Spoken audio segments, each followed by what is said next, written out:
IBTV. ఉమ్మడి అనంతపురం జిల్లాలో బాలికపై 14 మంది టీడీపీ కార్యకర్తలు అత్యాచారం చేసినా హోంమంత్రి అనిత ఎందుకు మౌనంగా ఉన్నారని ఆర్కే రోజా ప్రశ్నించారు.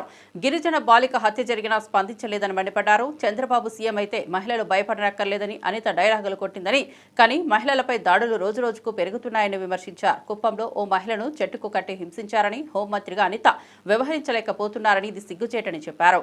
బాధితులను పరామర్శించేందుకు కూడా వెళ్లలేదని రోజా ఆగ్రహం వ్యక్తం చేశారు. మహిళా హక్కులు కాపాడే బాధ్యతల్ని అనిత విస్మరిస్తున్నారని ఆగ్రహంతో మాట్లాడారు.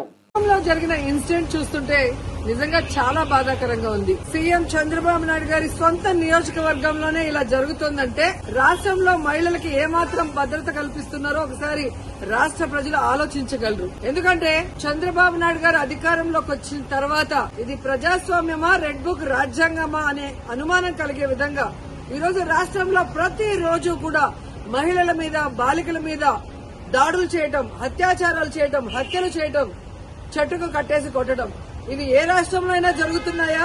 ఒక్క ఆంధ్రప్రదేశ్ లోనే జరుగుతుంది అంటే ఇక్కడ చంద్రబాబు నాయుడు గారు గాని, పవన్ కళ్యాణ్ గారు కానివ్వండి, అలాగే హోంమంత్రి అనిత గారు గాని ఎలా నిర్లక్ష్యంగా వ్యవహరిస్తున్నారు, ఎలా మహిళల రక్షణని గాలికి వదిలేశారో అందరికీ అర్థమవుతుంది.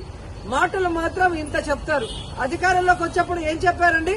చంద్రబాబు నాయుడు అంటారు, ఎవరైనా ఆడపిల్లల జోలికి వస్తే అదే వాళ్ళకి చివరి రోజు అవుతుంది అన్నారు. మరి మీ సొంత నియోజకవర్గంలో భర్త అప్పు చేశాడని భార్యని చెట్టు కట్టేసి కొడుతుంటే మరి మీరు ఏం చర్యలు చేపట్టారు? ఎక్కడి నుంచి వీళ్ళకి ధైర్యం వచ్చిందని నేను అడుగుతున్నాను. మీ పార్టీకి సంబంధించిన తెలుగుదేశం పార్టీ నాయకుడు ఒకడు ఈ అమ్మాయిని కట్టేసి కొట్టడం నిజం కాదా? మరి అతనికి అక్కడి నుంచి ధైర్యం వచ్చింది. కొడుకు ముందర, చిన్న బిడ్డ ముందర అమ్మని కట్టేసి కొట్టారు అంటే ఈ రోజు పోలీసులు చూసినా భయం లేదు. అలాగే చంద్రబాబు నాయుడిని, హోంమంత్రిని చూసినా మీ పార్టీ వాళ్ళకి భయం లేకుండా పోయింది. ఎందుకంటే లోకేష్ గారు చెప్పినట్టు ఎవరు ఎంత హింస చేస్తే, ఎవరు ఎంత దాడులు చేస్తే మీ గుడ్ లుక్స్ లో ఉండొచ్చు అన్న ఆలోచనతో రాష్ట్ర వ్యాప్తంగా అరాచక పాలన, అరాచకం సృష్టిస్తూ ముందుకు వెళ్తున్నారు. ఈరోజు సిగ్గుచేటు ఒక మహిళ హోంమంత్రిగా ఉండి కూడా ఈ రాష్ట్రంలో మహిళలపైన జరిగే దాడుల్ని అరికట్టలేకపోతున్నారు అంటే ఆవిడ నిర్లక్ష్యానికి నిదర్శనం కాదా? ఈ రోజు పరిటాల సునీత గారి నియోజకవర్గంలో 14 సంవత్సరాల అమ్మాయిని, చిన్న అమ్మాయిని 14 మంది తెలుగుదేశం పార్టీ నాయకులు రేప్ చేస్తే కనీసం ఏం చర్యలు చేస్తుందండి? కనీసం వెళ్లి పలకరించిందా?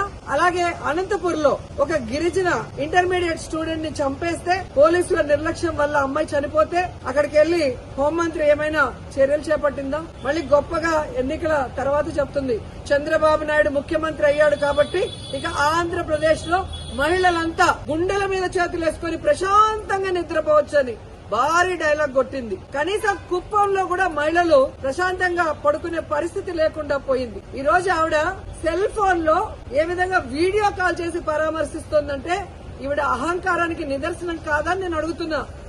హోంమంత్రి అంటే రాష్ట్రంలో మహిళలకి, ప్రజలకి రక్షణ కల్పించాల్సిన బాధ్యత ఉంది. అంతకన్నా ఏమో పని ఉన్నట్టు బిజీ అంటూ ఇంతవరకు ఒక ఇన్సిడెంట్ జరిగితే కూడా పోయి పరామర్శించదు. తప్పు చేసిన వాళ్ళని అరెస్ట్ చేయించాలన్న చిత్తశుద్ధి ఉండదు. సాక్షి ఈ విషయాన్ని వెలుగులో తెచ్చేంత వరకు ఇటు చంద్రబాబు నాయుడు గారికి గాని, అటు హోంమంత్రికి గాని విషయం తెలియలేదు, చర్యలు చేపట్టలేదు అంటే